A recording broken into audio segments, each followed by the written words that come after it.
Кутман кечиңиздер менен сиздер көрүп жаткан ЛТРде күн маек программасы берүүнүн бул жолку чыгарылышында биз аялдарга болгон ишкерлик менен алектенген аялдарга колдоо туурасында сүйлөшөлүк деп турабыз. Бул үчүн биз студияга конок чакырганбыз. Экономика жана коммерция министрлигиндеги ишкердик бизнес саясаты башкармалыгынын башчысы Жайнагүл Азаматова бүгүн студиянын коногу. Жайнагүл айым, саламатсызбы? Саламатсызбы. Куш келипсиз. Президент ушул жылы аялдардын ишкердигине мамлекеттик колдоону күчөткөн, финансылык дагы жеткиликтүүлүк ошол кеңейте турган ишкерлердин укуктарын коргоо жөнүндө мыйзамына өзгөртүүлөрдү киргизүү тууралуу документке кол койду. Ушунун алкагында негизи көп ушул ишкерликти колдоо боюнча экономика жана коммерция министрлиги демилгелерди, сунуштарды көтөрүп келет. Буга чейинки эмне жумуштар аткарылды? Анан негизи эле өлкөдө аялдарды иш менен камсыздоо деңгээлин жогорулатуу канчалык, кандай проектлер, долбоорлор аткарылып жатат? Саламатсызбы, чоң рахмат. Ооба, туура айтасыз. Ушул жылы 11 январында президент мыйзамга кол койду. Ал мыйзамга аял ишкердиги деген түшүнүк кирди. Эми бул мыйзамга ылайык аял ишкердиги деп жеке ишти алып барган аял киши болсо жана юридикалык жактын 51%-нан үлүшүнөн көп болгон болсо, аял ишкерге таандык болгон болсо, ошо аял ишкердигине кирет да.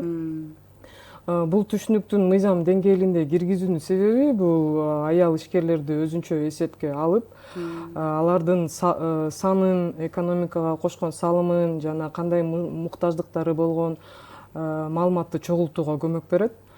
Ошондой эле жана гендердик статистиканы жакшыраак чогултуу максатында албетте аял ишкерлерге стимул көрсөтүп, ошолорго жаңы жакшы шарттарды түзүү максатында кирген да.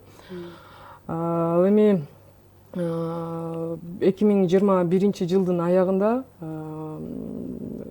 Кыргыз Республикасында аялдар ишкерлигин колдоо жана өнүктүрүү программасы кабыл алынып, ишке ашырылып келатат. Бул программанын эң башкы координатору болуп экономика жана коммерция министрлиги саналат. Жана кызыктар мамлекеттик органдар, бизнес коомчулук менен иш-чара пландары ишке ашырылып келатат да.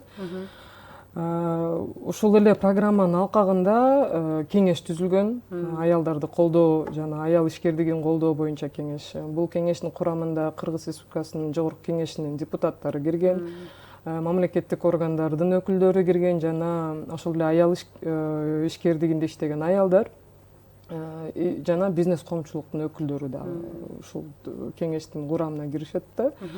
Бул кеңештин алкагында аял ишкерлигине байланыштуу маселелер талкууланат жана чечүү жолдору иштелип чыгат. Мисалы, бул негизги маселе болуп аялдардын финансылык ресурстарга жеткиликтүүлүгү да. Бүгүнкү күндө бул аялдар үчүн, аял ишкерлер үчүн бир нече каржылык мүмкүнчүлүктөр бар. Мисалы бул Элдик банк тарабынан 2023 жылдан баштап ишкер айым деген атайын насыя программа ишке ашырылып жатат. Айыл банк тарабынан да бул 2019 жылдан бери айым кредит деген программа ишке ашырылат. Ишкердикти өнүктүрүү фонду бар, финансы министрлигинин алдында. Аял ишкерлер үчүн айым көмөк аттуу насыя продуктусун сунуш кылышат. Жана кепилдик фонду бар. Кепилдик фонду дагы аялдарды колдойт. Бардык берилген кепилдиктердин 32%-ын аял ишкерлерге багытталган да бүгүнкү күндө. Ошондой эле азыркы күндө экономика жана коммерция министрлиги Азия өнүктүрүү банкы менен биргеликте жеңилдетилген каржылоо программасын ишке киргизип келатат. Бул жакын арада иштеп баштайт, соңкусу, Соңкусу. Бирок негизи ошо сиз жогоруда белгилеп өткөн долбоорлордун ошонун негизинде ошол эле айыл банк, мамлекеттик банктар каржылап аткан долбоор айырмачылыгы эмнеде? Пайыздык көрсөткүчтөрүндө айырмачылык барбы же кандай? пайыздык ставкаларда айырмачылыктар болот жана аймактарда ишке ашыруусу да. Бир программа, например, Баткен областында ишке ашырылган болсо, экинчиси Нарын областында же шаарга, Ош шаарына, Бишкек шаарына багытталган да. Жана албетте талаптарына, банктардын өзүнүн ички процедураларына ылайык талаптарынан айрым алынат. Ооба. Канча ошол баягы канча жылга чейин берилет булардын максималдуу мөөнөтү? Максималдуу мөөнөтү мен билгениме жараша бул 3 жыл, 3 жыл жана 5 жыл. Негизи бул министрлик башында ошол демилгени сунуштап жатканда көбүнчөсү кайсыл бизнестерге же болбосо ишкерликке мындай багытталган да. Эмнеден улам бул демилге маанилүү же колдош керек деген нерсе менен ошол сунушталган эле. Ошо жаңы эле айтып кеткендей, негизги бул бизнестин маселеси бул финансыга жана каржы маселеси да, акча маселеси. Ошол себептен биз ушу талдоонун негизинде жылдан жылга жаңы программа, жаңы долбоор иштеп чыкканга аракет кылабыз.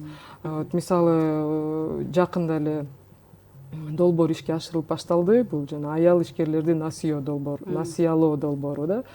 Бул долбоор Азия өнүктүрүү банкы тарабынан аялдардын ишкердигин өнүктүрүү долбоорунун алкагында гранттык негизде акчалар берилген.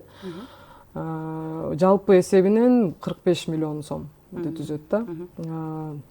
Долбоорду ишке ашыруу үчүн, бул долбоорду ишке ашыруу үчүн бизде аябай көп эмелер кетти да, аракеттер, аябай чоң салым болду. 3 жылдан бери ошо Азия өнүктүрүү банкы менен сүйлөшүп, макулдашылып атып, ошо быйыл буюрса ийгиликке жеттик деп ойлойм да. Долбоорду ишке ашыруу үчүн биз 2 финансылык уюмду тартканбыз. Бул ишкердикти өнүктүрүү фонду, микрокредитная компания жана Элдик банк. Бул долбоор өзү 8 жылга эсептелди. 8 жылга багытталды.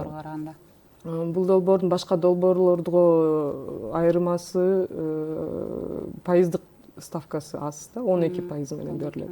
Азыркы көбүнчө мамлекеттик банктардын насыясы 16% менен берилсе, бул ошо жеңилдетилген долбоор деп 12%га сүйлөшүлгөн. Жана негизги артыкчылыктарын айтсам, бул долбоор республиканын аймактарына жана кичи шаарларына багытталган. Бишкек жана Ош шаарлары бул долбоорго кирбейт. Анткени бул азыр аймактарды өнүктүрүү бул мамлекеттин түз биринчи да багыты болуп келатат. Жана аймактар менен шаарлардын ортосундагы теңдиксиздикти баланс кылуу да. Жана эмнеге дагы артыкчылыктарын айтсам, суммасы 3 миллион сомго чейин болот. Пайыздык ставкасы айткандай 12% жана 3 жылга берилет. Анан бул күрөөсүз, кепилдиксиз насыя болот. Жакшы экен. Ошо жеңилдетилген формасы ушул да, бирок бир основной момент бул индивидуалдуу ишкерликти ишмердүүлүгүн 1 жыл алып барыш керек жана суралып жаткан насыянын суммасынын 30%-нан кем эмес өзүндө активи болуш керек. Бул жеке ишкерлерге. Өзү кошуш керек. Берки долбоорлордо кандай эле? Буга чейинки 2019-жылдан бери. Алардыкын так айта албайт экен да, бирок аякта жанагы күрөө болуш керек да. Биз биякта күрөөсүз болгондуктан 30%-дык актив болуш керек да. Каражат эмес, даже актив. Оборудование болобу, өзүнүн жери болобу. Жана юридикалык жактарга бул 50%-дан кем эмес үлүшүн аял ишкерге таандык болуш керек да. Ошондой эле бул багыттарын айтсам, бул айыл чарба продукциянын өндүрүү жана кайра иштетүү тармагында болот. Керектүү товарларды өндүрүү, кызмат көрсөтүү, кол өнөрчүлүк тармагында, билим берүү тармагы жана бир айыл бир продукт деген программа долбоор ишке ашырылып атпайбы? Ошол долбоордун катышуучусу болуш керек да. Ушул тармакта иш алып барган аял ишкерлер ишкердик өнүктүрүү фондуна жана Элдик банкына кайрылып, бул 2 уюмдун региондордо, аймактарда өздөрүнүн филиалдары бар. Ошон үчүн ушул эки уюмга басым кылынган. Ошол региондо филиалдарына, аймактардагы филиалдарга барып, кайрылып маалымат алышса болот. Жаш өзгөчөлүктөрүндө дагы барбы? Жаш өзгөчөлүккө жок. Негизи аялдардын ишкердигин колдоо өнүктүрүү боюнча ошол мамлекеттик демилгенин алкагында ишкер айымдарды жеңилдеткен насыялоодо дагы долбоор жогоруда биз белгилеп өттүк.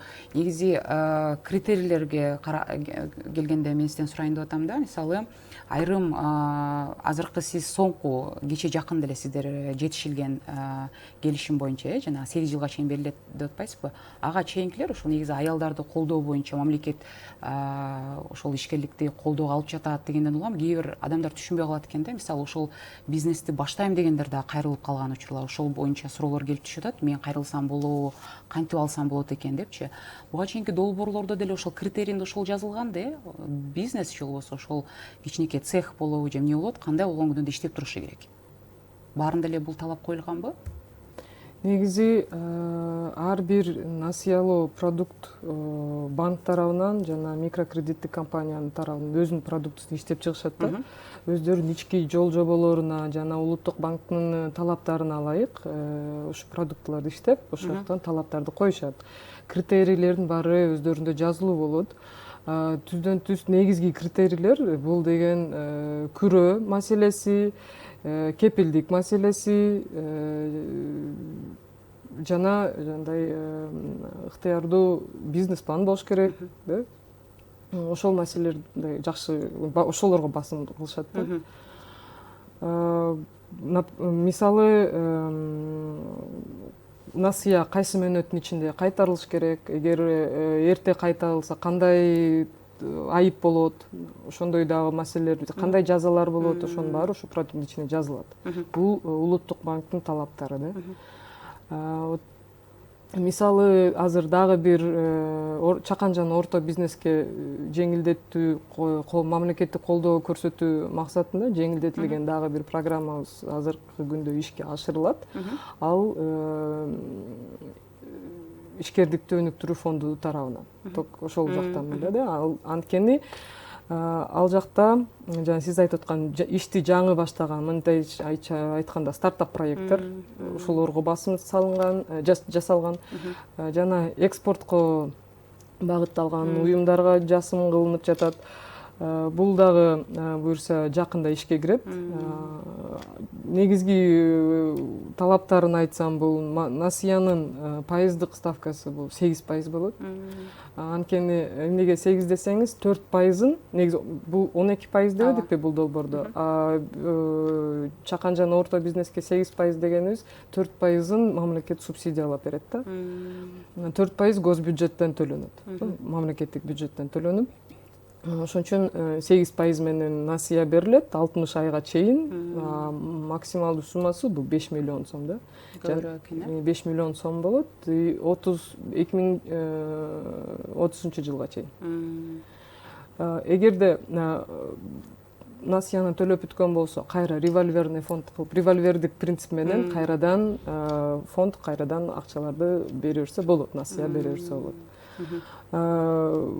Бул долбоордун өзгөчөлүгү бул айыл чарба тармагын камтыган эмес да.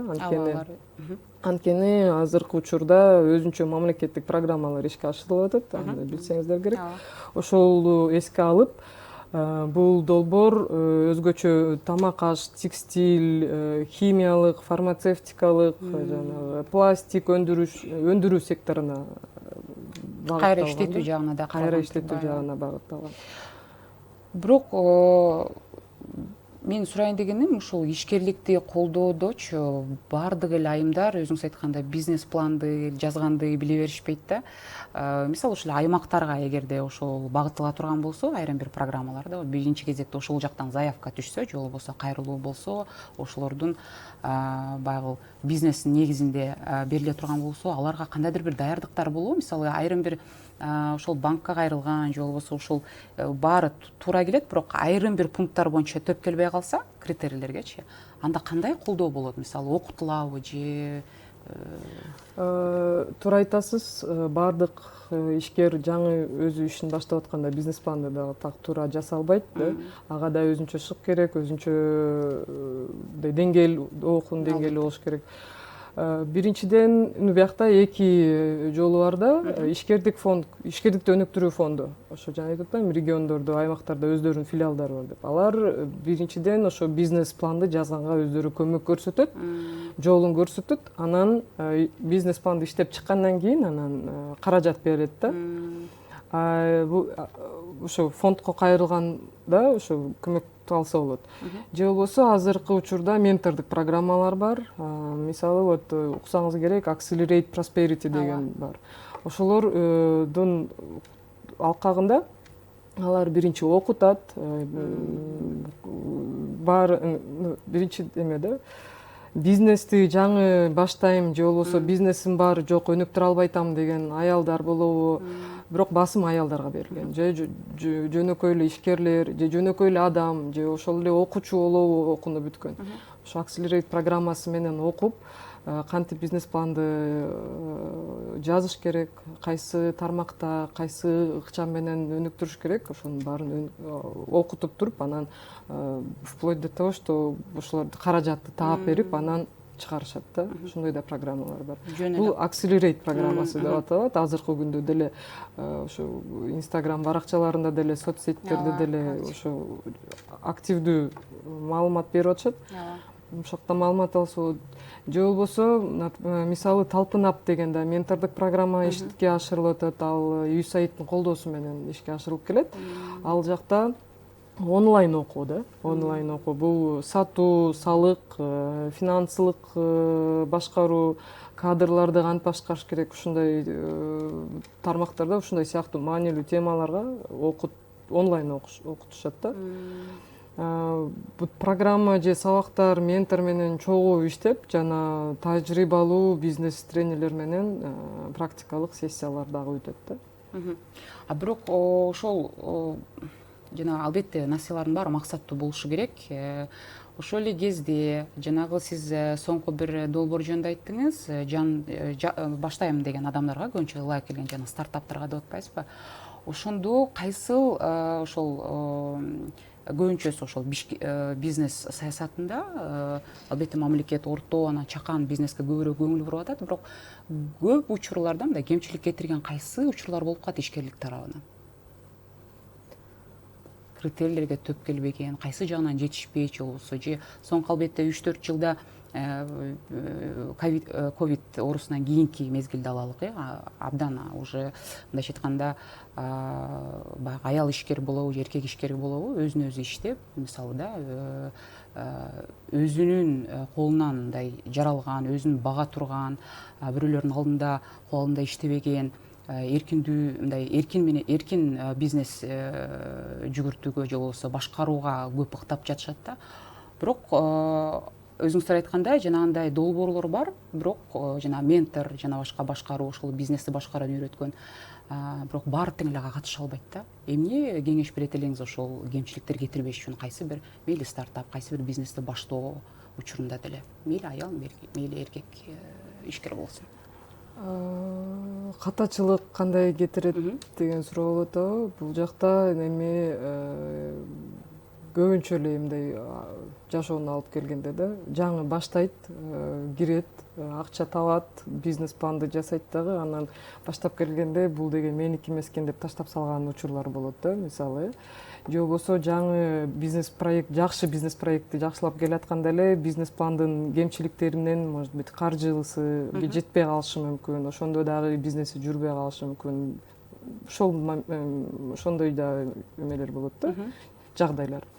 Ал жактан ушул ментордук программалар болобу, мамлекеттик органдардын колдоосунан ушу жакшы көбүнчө кайрылып, консультация алып, анан баардык тараптардын баарын анализ кылып, анан ушу ишти баштаса деген кеңеш бермекмин да.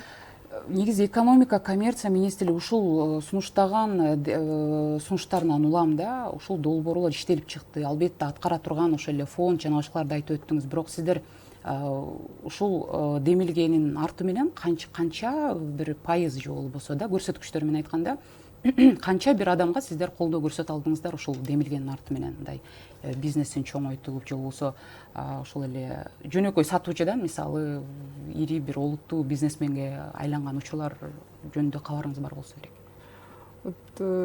Экономика жана коммерция министрлиги бул саясат жаратуучу орган десем болот да. Биз негизи саясат жагынан эле карайбыз да. Анан эми биздин артыбыздан канча пайыз ишкерлерге канча пайыз өстү деп айта албайм, бирок жалпы статистика бар. Статистикага караганда мисалы 2024-жылдын аягында да жеке адамдарга бизнес максатында алган насыялардын көлөмү бул 74 миллиард сомду түзгөн да. Алардын ичинен 27 миллиарды бул аялдар алган. Мындайча айтканда 37%-ына аялдарга берилген. Жеңилдетилген насыялардын таасирин бул финансы министрлиги тарабынан дагы таасири көп, чоң. Анткени мисалы 2022-24 жылдарында финансы министрлиги тарабынан каржыланган жеңилдетилген насыялардын саны 1 миллиард 72 миллион сомду түзгөн. Бул канча убакытта? 2 жылдын ичинде. Бул пайызсыз насыя берилген да, булар пайызсыз деп эсептелет. Бул каражаттар 1602 ишкерлерге берген, жеке ишкерлердин. Алардын ичинен 629-у аял ишкерлер болгон. Бул эмнени айтат? Жылдан жылга бизнеске болгон аял тарабынан бизнеске болгон кызыкчылыктары өсүп келатат. Жана бизнестери өсүп жатат. Буларга өбөлгө болуп биз жакшы көмөк көрсөтүп келатабыз деп деле ойлойм. Анткени бир нече ар кайсы тармактарда бир нече программалар иштелип ишке ашырылып атат да. Мисалы бул жакта эл аралык уюмдардын дагы колдоосу көп. Мисалы Бириккен Улуттар уюмунун өнүктүрүү программасы тарабынан дагы аял ишкерлерди колдоо максатында $328 миң инвестиция кирген да. Бул каражаттар менторшип программаларына жумшалган. Мунун натыйжасында аялдардын чыгармачылык лабораторияларын түзүүгө багытталган, ал лабораториялар аймактарда ачылган да. Ошол эле жана айткандай Accelerate программалары дагы ошо аймактарда ошол лабораторияларды ачууга жардам берген.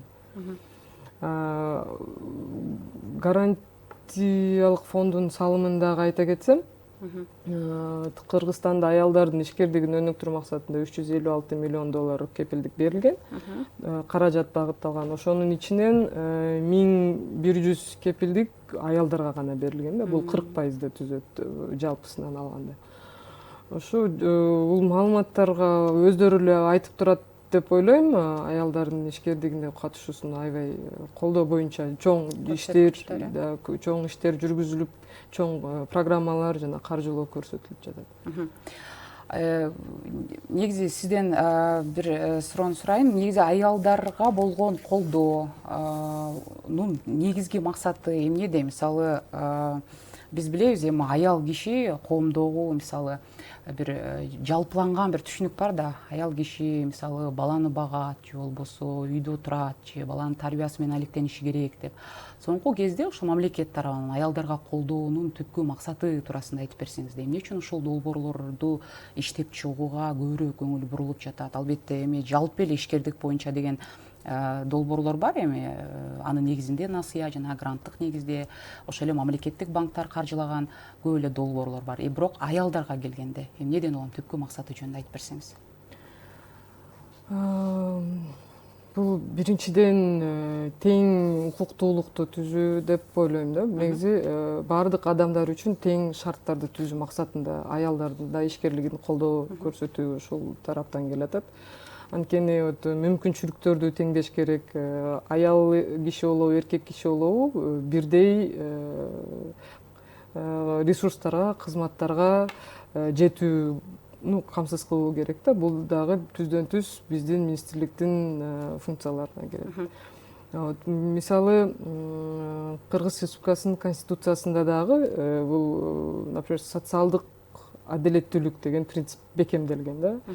Мамлекеттик саясатта айрыкча социалдык тармакта саламаттык сактоо жана аймактарды өнүктүрүү программаларында бул социалдык адилеттүүлүгүнө басым жасалат да. Мисалы аялдар, жаштар, мигранттар, мүмкүнчүлүгү чектелген жарандар колдоого багытталган программалар дагы көп ишке ашырылат.